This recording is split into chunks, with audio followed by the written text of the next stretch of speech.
My name is Scarlett Dale, and I am 34 years old. While I was away working down in Florida for 4 months, my father sold the quiet country cottage my late husband built with his own hands and gave every single dollar to my younger sister for her brand new home. At our first family dinner after I flew back home, my father raised his glass of wine and told me to stop clinging to the past like a bitter child who never grew up. My sister smiled across the table and added that at least his useless little shack finally did something good for the family. I set down my fork and laughed out loud right in front of them. My sister snapped at me and asked what was so funny. I looked straight into her eyes and told her I was just wondering who could possibly be stupid enough to buy that house. They all thought I was just acting bitter and resentful toward them. In reality, I was quietly counting down the days until my sister's closing date because I already knew the hidden structural truth about that ground and what it was going to do to the cash buyer.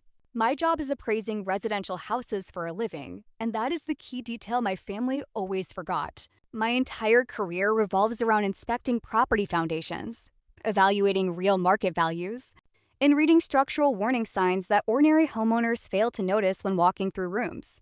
A house will always tell you the truth if you are willing to listen. The door that refuses to latch in August or the hairline crack above a window frame means very little to a decorator, but it tells a certified appraiser everything about what is happening beneath the soil. My husband Wesley taught me that fundamental truth when we first met. He was a talented builder who understood structural framing, while I understood market valuation.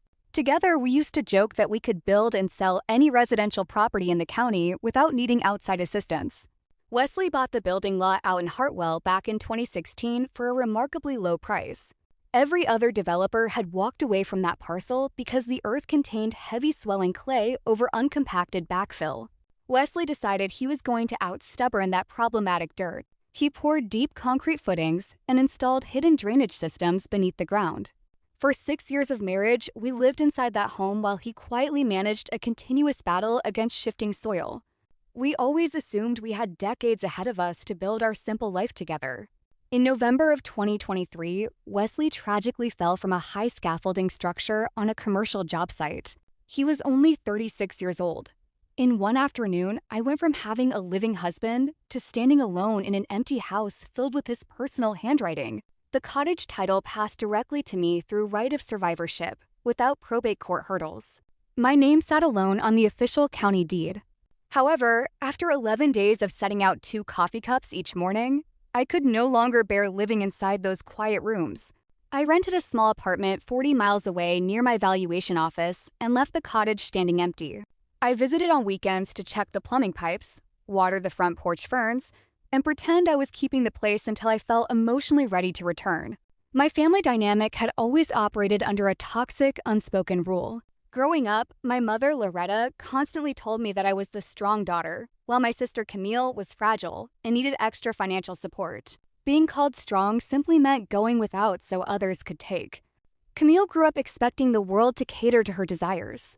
She married a hardworking man named Trent and had 2 young children, but she always felt entitled to a luxury house beyond their modest budget. My parents treated agreeing with Camille as a core family religion. When an insurance appraisal company offered me a 4-month contract inspecting storm-damaged homes along the Gulf Coast, I accepted immediately. Before heading to the airport, I handed my father, Curtis, a single key to the cottage and asked him to simply water the porch ferns. 2 months into my Florida assignment, my elderly neighbor Colleen called my phone in a panic. She informed me that a commercial sale sign had appeared in the cottage front yard with a large red board stating the property had been sold to a quick buyer. Colleen explained that a man had walked through the cottage interior in less than 10 minutes before making a quick offer. Crucially, he had never opened the exterior hatch leading into the crawl space where Wesley spent years monitoring the fragile concrete footings and shifting clay. I stood inside a ruined coastal house holding my clipboard while the full reality sank into my mind. Someone who did not legally own my home had sold it behind my back. Instead of flying home immediately, I completed my contractual obligations while letting anger settle into cold precision. I flew back to Ohio during the final week of January and drove directly to the cottage. The front porch ferns were completely dead and dried brown in their pots. My father had failed at the one simple task I had asked him to perform during my absence. The porch light that Wesley wired to turn on automatically at dusk was dark. A real estate lockbox hung from the front door handle. I sat on the cold wooden steps and pulled up the public sale listing on my phone using my professional appraiser account. The listing agent had described the house as a vintage fixer, sold completely as is for quick cash. Flippers use those two specific words to tempt greedy buyers into skipping thorough professional home inspections. Nobody involved had bothered to look beneath the main living floor. One kitchen photo captured the corner of a cheap drugstore spiral notebook resting inside a half-open drawer. That notebook contained 6 years of precise measurements written by my late husband regarding the shifting foundation footings and the precise engineering repairs required to fix it. That Sunday, I attended a welcome home dinner at my parents' house to hear their explanation in person. My sister Camille immediately paraded a colorful brochure for a massive 5-bedroom luxury home featuring a $520,000 price tag and a mandatory closing deadline. When I asked whose house had been sold to fund her expensive purchase, my father used his smooth, reasonable voice. He told me the cottage had been sitting empty gathering property taxes and insisted it was time for a widow to stop clinging to useless past memories.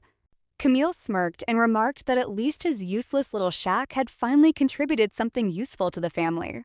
That was the exact moment I set down my fork and laughed out loud, realizing they had blindly walked into a massive legal and structural trap.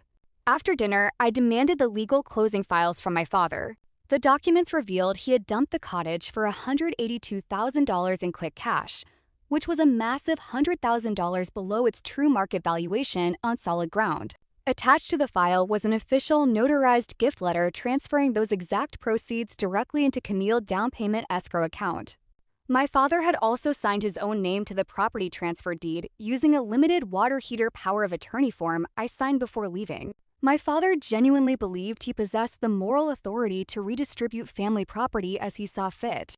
He had declared on official disclosure paperwork that the house contained 0 structural defects, completely ignoring the $72,000 underpinning issue hiding inside the crawl space. I did not scream or argue with them because I understood that emotional fighting would only prolong their delusion. Instead, I noted the exact date of my sister's upcoming closing and allowed the natural laws of structural engineering to prepare a proper response on my behalf. I used my spare key hidden under the dead fern pot to retrieve Wesley's notebook from the kitchen drawer. Page after page revealed detailed diagrams, dated cracks, Polaroid pictures, and structural engineer letters confirming that proper foundation underpinning would cost at least $72,000. Wesley had saved $18,000 in a private account toward that repair work before his sudden death. He had written a final note stating that the house must be fixed properly before anyone else lived inside it because I deserved a structure that held firm. Over the next 2 weeks, my family attempted to manipulate me through coordinated group text messages and emotional phone calls. My mother insisted that memories were worth more than wooden walls, while my father declared that keeping the cottage would never bring my husband back to life. I remained completely calm and refused to enter their artificial debate. When my mother visited my apartment with a cake and begged me to continue being the strong daughter for Camille's sake, I looked her in the eyes and quietly realized that I was done sacrificing my life. 2 weeks before Camille's scheduled closing date, the real estate flipper named Gavin Brandt finally sent a crew to prepare the cottage interior. His workers opened the crawlspace hatch, discovered the pooling water and cracking concrete footings, and immediately hired an independent structural engineer. The professional report matched Wesley notes down to the exact dollar amount, estimating $72,000 in urgent structural stabilization work. The engineer formally noted that the property should never have been sold without disclosing such severe, pre-existing foundation defects to the buyer. Gavin realized he was facing a catastrophic financial loss on a property he intended to flip quickly. He immediately contacted my father and threatened severe legal action for executing a fraudulent seller disclosure statement regarding known structural failures beneath the main living space. My father called my phone late at night in a complete panic, shouting about fraud allegations and potential lawsuits. I calmly reminded him that Wesley had carefully documented the issue, while my father had signed his own name to a false document to fund my sister's lifestyle. On the afternoon of February 25th, I dressed in my Navy professional court suit and walked into the title company lobby where my family was celebrating Camille's closing. I waited until the final loan documents were placed on the conference table before stepping forward. I presented the legal demand letter from Gavin's attorney to the settlement officer, explaining that the down payment funds were tied to an active legal fraud dispute regarding the cottage sale. The loan officer immediately halted the closing process to review the severe financial conflict. Without clean title funds, my sister's mortgage application collapsed on the spot. The title company canceled the transaction, leaving Camille sitting on the sidewalk, crying in her trench coat, while Trent walked the children to the car in utter silence as my mother screamed at me.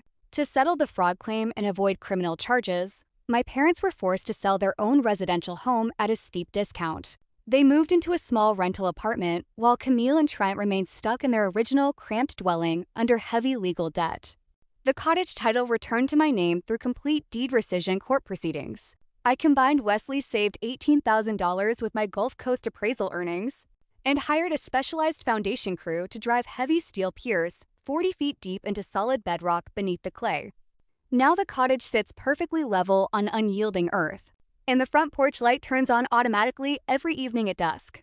I watered 2 fresh green fern pots beside my front door, knowing that true strength means holding firm to the truth until the ground stands solid beneath you.